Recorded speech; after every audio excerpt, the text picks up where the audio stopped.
Good morning students. आज की हमारी बिजनेस स्टडीज़ की फर्स्ट क्लास है और इस लेक्चर में हम बात करेंगे बिजनेस स्टडी के फर्स्ट चैप्टर की, जो कि है बिजनेस एंड इंट्रोडक्शन।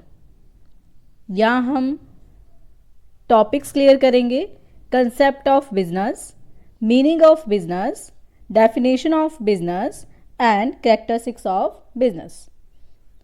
तो चलिए स्टार्ट करते हैं। फर्स्ट ऑफ ऑल, आपको स्क्रीन पर दिखाई दे रहा है क्या लिखा है? Economic activities is equal to business plus profession plus employment. यानी आर्थिक क्रियाएं, जिसमें क्या आता है आपका व्यवसाय प्लस पेशा प्लस रोजगार। ठीक है, तो इस चैप्टर में आपके पास ये तीनों जो आपके पास ये पार्ट्स में डिवाइड किया गया है इसको, इकोनॉमिक एक्टिविटीज़ को, उसके बारे में बात की गई है। ठीक है, तो चलिए स्टार्ट करते हैं आगे इसका कंसेप्ट ऑफ बिजनेस। देखिए, हर एक पर्सन जो है वो किसी ना किसी एक्टिविटी में बिजी है। ठीक है, आप किसी को भी कुछ पूछते हैं, है ना, कि क्या काम कर रहे हैं, तो कोई बताएगा प्रोडक्शन का काम है, कोई बाइंग सेलिंग का काम कर रहा है। ठीक है, कोई लॉ की प्रोफेशन में बिजी है, डॉक्टर्स हैं पेशेंट्स की ट्रीटमेंट करते हैं। ठीक है, और ऐसी वर्कर्स हैं जो फैक्ट्री में काम कर रहे हैं, गवर्नमेंट ऑफिसर्स हैं, या फिर कुछ ऐसे हैं जो सोशल वर्क में बिजी हैं। तो वो सभी क्या कर रहे हैं? अपने काम कर रहे हैं। ठीक है, इकोनॉमिक एक्टिविटीज़ कर रहे हैं।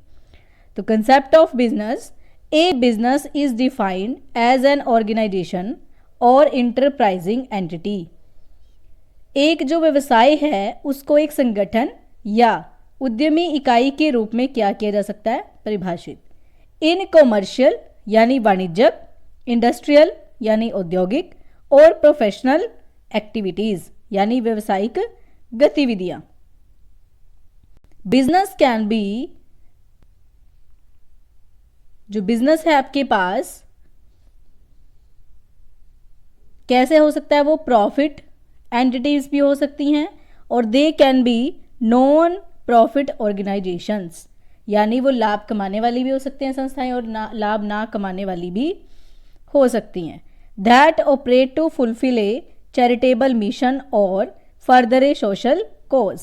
किसके लिए होती हैं वो? धर्मार्थ मिशन के लिए, या फिर आगे किसी सामाजिक कारण को पूरा करने के लिए जो काम करती हैं।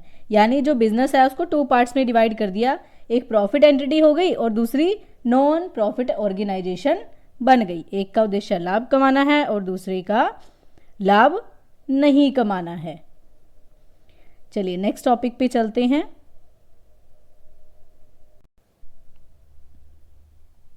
नेक्स्ट है ह्यूमन एक्टिविटीज, यानी मानवीय क्रियाएं।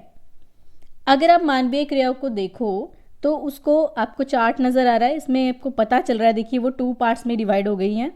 एक इकोनॉमिक एक्टिविटीज़ हैं और दूसरी नॉन इकोनॉमिक एक्टिविटीज़, यानी आर्थिक क्रियाएं, और दूसरी अनार्थिक क्रियाएं।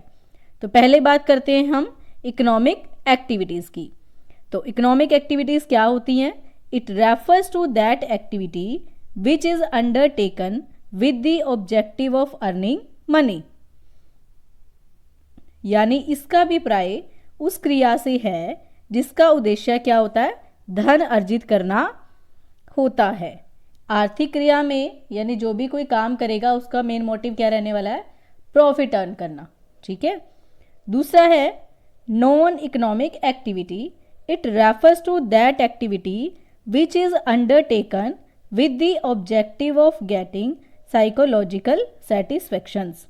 यानी ये वो क्रिया है जिसका उद्देश्य क्या होता है? मनोवैज्ञानिक रूप से संतुष्टि प्राप्त करना, यानी सेटिस्फैक्शन। आज के अगर टाइम की बात करें तो कस्टमर के सेटिस्फैक्शन की बात की जाती है। ठीक है, क्योंकि अगर कस्टमर सेटिस्फाई होगा तभी जो वो ऑर्गेनाइजेशन है या वो जो एंटिटी है, बिजनेस एंटिटी, उसको प्रॉफिट होने वाला है। क्लियर?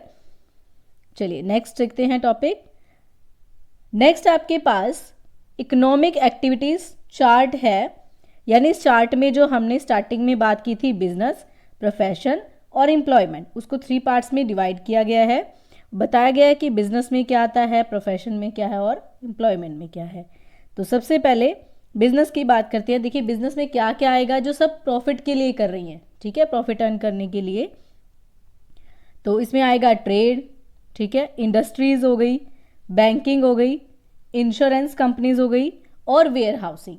ये सभी का क्या काम है, प्रॉफिट अर्न करना। ट्रेड होता है व्यापार करना, लेन देन करना। इंडस्ट्रीज जो काम कर रही हैं। बैंक के बारे में सभी जानते हैं। इंश्योरेंस कंपनीज के बारे में सभी जानते हैं, जो इंश्योरेंस का काम करती हैं। और वेयर हाउसिंग, जहाँ पर आप अपने सामान को स्टोर करके रख सकते हैं, बड़े बड़े गोदाम होते हैं, उनको वेयर हाउस बोलते हैं। ऐसे ही सेकेंड है प्रोफेशन यानी पेशा।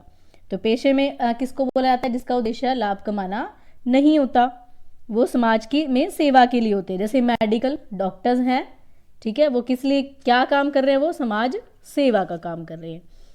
इसी तरह से लीगल कानून में कौन आ जाते हैं, जैसे वकील हैं, तो उनका भी यही काम है, लोगों की हेल्प करना। या फिर चार्टर्ड। नेक्स्ट है एम्प्लॉयमेंट, रोजगार। रोजगार में हम क्या बात करते हैं, जिसमें एक पर्सन दूसरे के लिए क्या करता है, काम करता है और बदले में उसको कुछ रेम्युनरेशन यानी कुछ पारिश्रमिक मिलता है। तो उसमें आपके पास क्या क्या आएंगे, manager, foreman, clerk, salesperson और वर्कर। ये सभी किसमें आ जाएंगे, एम्प्लॉयमेंट में। क्लियर है इतना कंसेप्ट। चलिए नेक्स्ट टॉपिक पे चलते हैं। अब बात करते हैं नॉन इकोनॉमिक एक्टिविटीज। तो पहला इकोनॉमिक था, दूसरा non economic. Non economic activities में आपके सामने क्या दिखाया गया है, undertaken to satisfy one's social और इमोशनल नीड्स।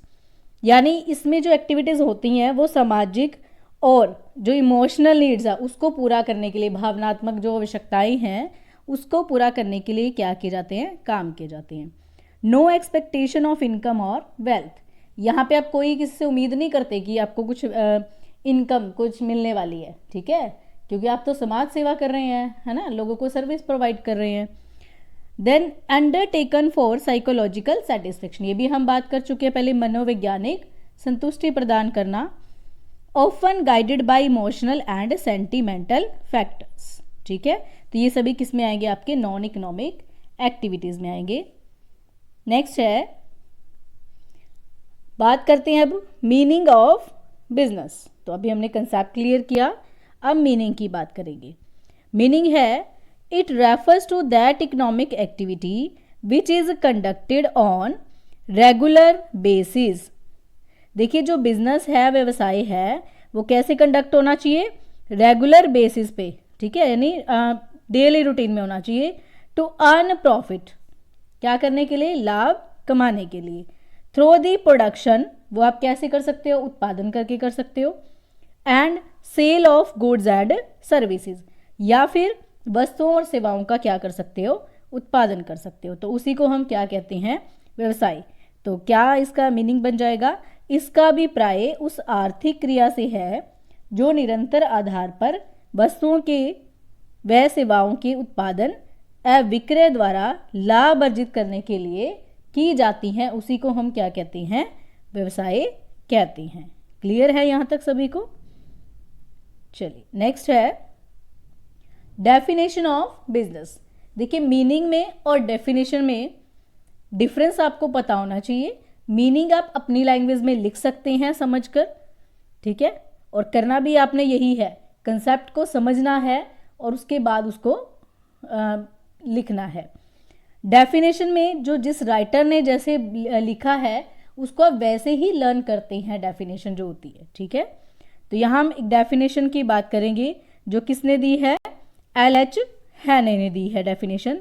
तो क्या बोला इन्होंने बिजनेस के बारे में, बिजनेस में be defined as human activity. इन्होंने क्या बोल दिया कि जो बिजनेस है वो ह्यूमन एक्टिविटी है, अभी हमने बात भी की थी।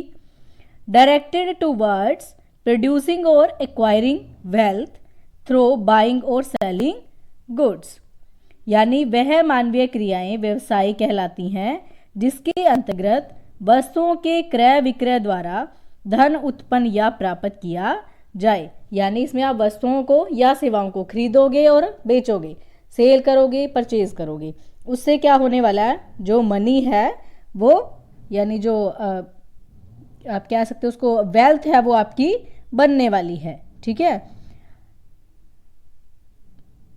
क्लियर है सभी को यहाँ तक? नेक्स्ट हम बात करेंगे, इसी तरह से और भी डेफिनेशंस हैं, आप चाहते हैं तो वो भी लर्न कर सकते हैं। नेक्स्ट है कैरेक्टरिस्टिक्स ऑफ बिजनेस, यानी व्यवसाय की विशेषताएं। अगर आपको मीनिंग क्लियर हो गया है तो मीनिंग में से ही आप क्या कर सकते हैं, उसके कैरेक्टरिस्टिक्स जो है वो निकाल सकते हैं। तो फर्स्ट देखिए हमने यही बात की थी, जो बिजनेस है वो क्या है, एक इकोनॉमिक एक्टिविटी है, तो वही हमारा क्या बन जाएगा यहाँ पे, उसका कैरेक्टरिस्टिक बन जाएगा। ठीक है, तो आर्थिक क्रिया कैसे है, देखिए जो भी एक व्यवसायी है वो क्या कर रहा है, जो बिजनेसमैन है जो वो या तो गुड्स का या सर्विसेज का क्या कर रहा है, उसको सेल परचेज कर रहा है। ठीक है, जैसे एक दुकानदार है, शॉपकीपर, वस्तुओं का सेल क्रय विक्रय करता है, यानी उसकी ट्रेडिंग करता है, व्यापार करता है, तो उसको हम क्या कहेंगे, और किस लिए कर रहा है, वो प्रॉफिट अर्न करने के लिए, तो वो क्या है, आपकी इकोनॉमिक एक्टिविटी है। सेकंड है exchange of goods and services, यानी वस्तुओं और सेवाओं का हस्तांतरण। देखिए अगर बिजनेस है, ठीक है, व्यवसाय है, तो जरूरी है कि जो वस्तुएं हैं वो क्या होना चाहिए, उसका क्रय विक्रय होते रहना चाहिए। अगर ऐसा नहीं होगा तो वो आपका जो व्यवसाय है वो नहीं कहलाएगा। जैसे फॉर एग्जांपल एक मान लीजिए शॉपकीपर है, वो क्या करता है, घर पर अपने यूज़ के लिए कोई सामान लेकर आता है मार्केट से, तो ये बिजनेस नहीं है। क्यों? क्योंकि उसको अपने घर के लिए उसने खरीदा है, उसको किसी को सेल करने के लिए नहीं खरीदा। लेकिन अगर वही जो पर्सन है दुकान पर बेचने के लिए खरीद कर लेकर आता उस सामान को, तो वो क्या बन जाता, उसका बिजनेस बन जाता। क्लियर है? तो यानी यहां पर अगर हम बात करें तो व्यवसाय में वो एक्टिविटीज आएंगी, ठीक है, जो डेली रूटीन में होंगी और दूसरों के लिए एक क्या है, की जाने वाली एक सेवा होगी वो। तो इस तरह से व्यवसाय में वस्तुओं और सेवाओं का हस्तांतरण होना जरूरी है। नेक्स्ट है थर्ड, रेगुलरिटी इन डीलिंग, व्यवहारों में निरंतरता। अब यहाँ पे हमने बात की थी, देखिए वस्तुओं और सेवाओं का हस्तांतरण यानी ट्रांसफर होना एक जगह से दूसरी जगह पर। ठीक है, अब व्यवहारों में निरंतरता मतलब वो डेली रूटीन में होनी चाहिए, जो आपकी एक्टिविटीज हैं। ऐसा नहीं होना चाहिए कि आपने जैसे घर के लिए सामान खरीदा तो आपने एक बार खरीद लिया तो उसको रख लिया, उसके बाद उसकी आप डीलिंग नहीं करने वाले या बहुत टाइम बाद करोगे। ठीक है, तो बिजनेस में क्या होता है, डेली रूटीन में होती हैं जो डीलिंग्स है, बार बार उसको खरीदना बेचना ये सब चलता रहता है। फॉर एग्जाम्पल एक पर्सन है, उसने कोई अपनी पुरानी चीज़ थी, कोई बाइक थी या कुछ भी इस तरह से उसने बेच दी और नहीं खरीद ली। ठीक है, और यहाँ पर क्या अगर बात करें तो क्रय विक्रय तो है लेकिन लगातार नहीं है, वो बार बार नहीं है, वो तो उसने पुराना बेचा नया खरीद लिया एक बार। ठीक है, बार बार तो नहीं करेगा वो ऐसा, तो इसलिए वो बिजनेस नहीं है। लेकिन अगर वही काम वो बार बार करता है, जैसे मान लीजिए प्रॉपर्टी का भी होता है डीलिंग का काम, ठीक है, तो वो आपका बिजनेस होता है। लेकिन अगर अपने लिए आपने प्रॉपर्टी खरीदी है तो वो बिजनेस नहीं है। क्लियर है यहां तक? नेक्स्ट फोर्थ पॉइंट है प्रॉफिट मोटिव। यही बात की हमने बिजनेस में कि इसका उद्देश्य क्या होता है, लाभ कमाना। जो लाभ कमाने के लिए नहीं होती उसको हम व्यवसाय में नहीं ले सकते। ठीक है, अब बाकी रही बात प्रॉफिट और लॉस की, तो लॉस भी हो सकता है बिजनेस के अंदर, वो एक अलग बात है। ठीक है, लेकिन मेन मोटिव क्या होता है हमारा, प्रॉफिट अर्न करना ही होता है। इसी के लिए हम जो बिजनेस है वो स्टार्ट करते हैं, लेकिन कुछ रीजंस की वजह से कई बार हमें नुकसान भी हो जाता है। नेक्स्ट है फिफ्थ, एलिमेंट ऑफ रिस्क। देखिए अगर प्रॉफिट की बात करते हैं तो रिस्क तो उसके साथ आएगा ही आएगा। कहते हैं कि जितना ज़्यादा प्रॉफिट के चांसेस होते हैं रिस्क भी उतना ही उसके साथ ज़्यादा होता है। तो कहते हैं कि ये मत मान के चलिए कि जो बिजनेस है वो एक फूलों की सेज है। ठीक है, यहाँ आपको स्टेप आगे बढ़ोगे आप, जैसे जैसे आपके सामने कांटे भी आएंगे, आपके सामने यानी प्रॉब्लम्स भी आएंगी, और यही जो प्रॉब्लम्स है वो आपकी किसका कारण बन जाती हैं, हानि का यानी नुकसान का कारण बन जाती हैं। एक छोटी सी भी अगर आप भूल कर दी आपने कुछ काम करने में, तो उससे क्या हो सकता है, आपका जो पूरा बिजनेस है वो ख़त्म हो सकता है। तो जैसे आपकी लाइफ में कभी अच्छे टाइम है, कभी बुरा टाइम आता है, तो वैसे ही बिजनेस में भी ऐसे ही होता है, कभी प्रॉफिट होता है, कभी लॉस होता है। तो लास्ट पॉइंट की हम बात करते हैं, कस्टमर सेटिस्फेक्शन, उपभोक्ता संतुष्टि। तो सबसे इम्पोर्टेंट पॉइंट है कस्टमर सेटिस्फेक्शन, क्योंकि देखिए एक बिजनेस जो है आपने स्टार्ट किया, किस लिए स्टार्ट किया, ताकि आप प्रॉफिट अर्न कर सको, ठीक है। लेकिन वहीं दूसरी तरफ इम्पोर्टेंट चीज़ आती है कस्टमर सेटिस्फेक्शन। तो कस्टमर अगर सेटिस्फाई नहीं है, आपने जो चीज़ कस्टमर के लिए बनाई उसको वो पसंद नहीं है, वो उसको नहीं खरीद रहा है, तो आप उम्मीद भी नहीं कर सकते कि आपको कोई प्रॉफिट होने वाला है। अगर आप अपने बिजनेस को उसको डेवलप करना चाहते हो, ग्रोथ करना चाहते हो उसकी, तो ज़रूरी है उसके लिए कि कस्टमर सेटिस्फाई होना चाहिए। आपको जो चीज़ें बनानी है, जो प्रोडक्शन करना है, जो सर्विसेज देनी है, वो कैसे देनी है, उपभोक्ताओं के पसंद के अनुसार, यानी उनकी सेटिस्फेक्शन के अकॉर्डिंग जो वो चाहते हैं वही चीज़ आप क्या करने वाले हैं, बनाने वाले हैं। अगर ऐसा नहीं होगा तो वो आपकी चीज़ नहीं खरीदेगा और प्रॉफिट के बारे में आप सोच भी नहीं सकते। आज का जो टाइम है उसमें यही चीज़ इंपॉर्टेंट है कि कस्टमर सेटिस्फेक्शन की बात की जाए, क्योंकि कस्टमर सेटिस्फाई होगा तो वो बार बार आएगा उस चीज़ को खरीदने के लिए, ठीक है। और प्रॉफिट आपके अपने आप क्या हो जाएंगे, इंक्रीज हो जाएंगे, आपको ज़रूरत नहीं पड़ेगी प्रॉफिट्स के बारे में सोचने की। तो इस तरह से ये बिजनेस के कुछ कैरेक्टरिस्टिक्स हैं। आई होप आपको ये कंसेप्ट क्लियर हो गया होगा। नेक्स्ट वीडियो में हम जो इसके कुछ रह गए हैं टॉपिक, प्रोफेशन और एम्प्लॉयमेंट, उसकी बात करेंगे। तो thank you so much for watching.